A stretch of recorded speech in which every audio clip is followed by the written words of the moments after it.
Another day, another vlog.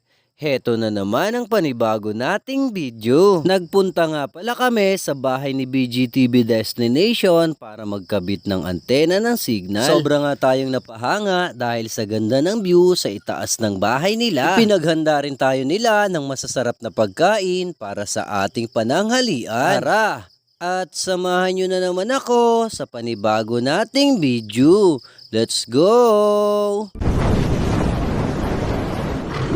Guys, good morning at papunta tayo ngayon sa Batalan kay na Sir Daniel. Tapos nga kaming magbiyahe ay nandito na kami sa bahay ni na Sir Daniel para ikabit ang kanilang signal. Agad nga namin binuksan ang mga gamit para matesting agad kung gagana ang signal dito. Dahil nga sa kawalan ng signal, ang mga tao dito ay umaasa muna sa mga piso net. Tapos ngang mailabas ang mga gamit ay umakyat na kami sa taas ng bahay nila para maipwesto ang antena. Pagkaakyat nga natin sa ibabaw ng bahay nila ay dito natin nakita ang napakagandang view dito. Sariwang hangin at napakalinis na dagat ang tumambad sa atin dito. Kapag nandito ka nga sa ibabaw ay talaga namang marirelax ka dahil sa ganda ng iyong makikita. Balang araw ay darayuhin pa ito ng napakaraming tao kapag nabuksan na ang kalsada papunta rito. Tapos nga ito ay nagdrill na nga tayo dito mga idol para mapatibay ang paanan ng antena. Pinatibay na nga natin ito mga idol para pag humangin ay hindi ito matumba. Habang naggagawa nga tayo sa bahay nila mga idol ay napansin natin na napakainit na ng panahon ngayon. Dahil nga sa init ng panahon ngayon, ang mga tao ay naghahanap na ng mga paliguan. Kaya kung malapit po kayo sa aming lugar ay pwede nyong puntahan ang beach na ito. Matapos ngang madrill at maturnilyohan ay ipinesto na natin ang antena nito. Matapos ngang maipwesto ang antena ay bumaba tayo sa ating mga kasamahan para makita kung gumagana na ito. At nang gumagana na nga ito mga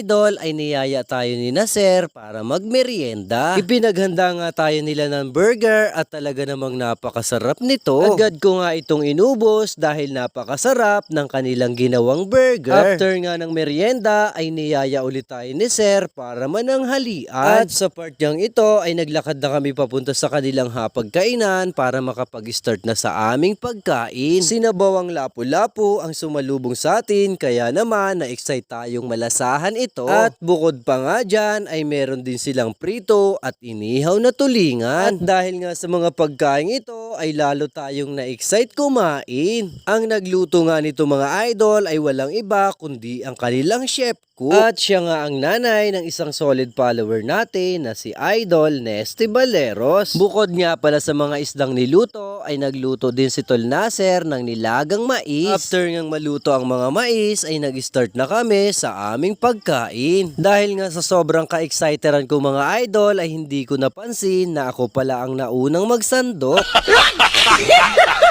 At kinapalan ko na nga ang aking mukha dito mga idol sapagkat nauna na pala tayong kumuha ng mga pagkain. Nakapagsandok na nga tayo mga idol kaya naman wala nang atrasan ito. At eto po ang first bite ko para sa inyo.